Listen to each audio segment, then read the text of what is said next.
അപ്പം നമുക്കിന്നൊരു cooking video ആയാലോ? ഹസ്ബൻഡ് ഇപ്പം 3 മണിക്ക് വരും ഡ്യൂട്ടി കഴിഞ്ഞിട്ട്. അപ്പോഴേക്കും നമുക്കൊരു ചോറും ഒരു കക്കിരിക്കപ്പരക്കും ഒരു ഫിഷ് ഫ്രൈ ഉണ്ടാക്കാം.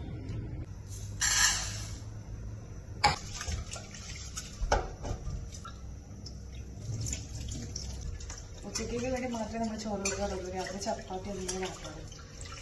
നമുക്ക് ചോറ് അടുപ്പത്തുണ്ട്. നമുക്കിനി മീൻ വറക്കാൻ വയ്ക്കാം. അതെ, ഇന്നലെ ഞാൻ മിക്സ് ചെയ്ത് വെച്ചതാണ്.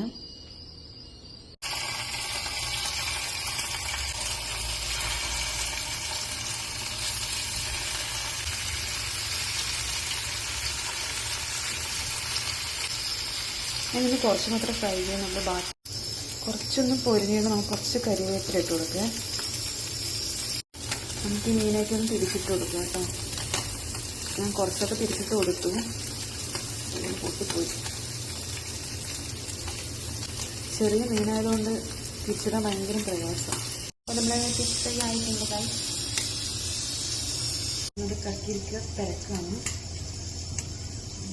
നമുക്കിനി കക്കിരിക്ക പെരക്കുണ്ടാക്കാം. എല്ലാവരും കക്കിരിക്ക പെരക്കാണോ പറയാമെന്ന് എനിക്കറിയില്ല. തേങ്ങ അരച്ചിട്ട്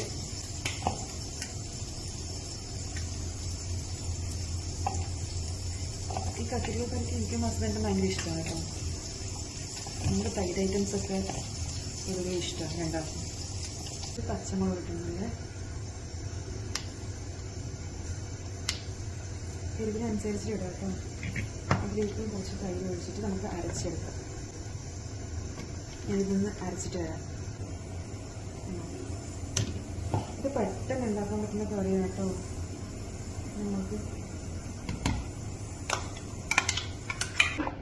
നമുക്കിതിലേക്ക് ഇനി വറുത്തിടണം.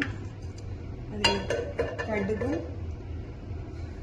കുറച്ച് കറിവേപ്പിലയും കൂടെ നമുക്ക് വറുത്തിടുന്നത്. അപ്പം ഞാൻ എൻ്റെ വറുത്തിടാൻ വേണ്ടി ചെറിയ പാൻ വെച്ചിട്ടുണ്ട്. കടുക് ഇട്ട് കൊടുക്കാം. കുറച്ച് നമ്മളത് കറിയായിരിക്കുകയാണ് ഗൈസ്. നമ്മൾ ഇന്നത്തെ പണി അപ്പോൾ കഴിഞ്ഞു. അപ്പം നമ്മുടെ ചോറ് റെഡിയായി, കക്കിരിക്കപ്പരക്ക് റെഡിയായി, മീൻ പൊരിച്ചതും റെഡിയായി. ഇനി നമുക്ക് ഹസ്ബൻഡ് വരുന്നവരെ വെയിറ്റ് ആക്കാം. ബൈ.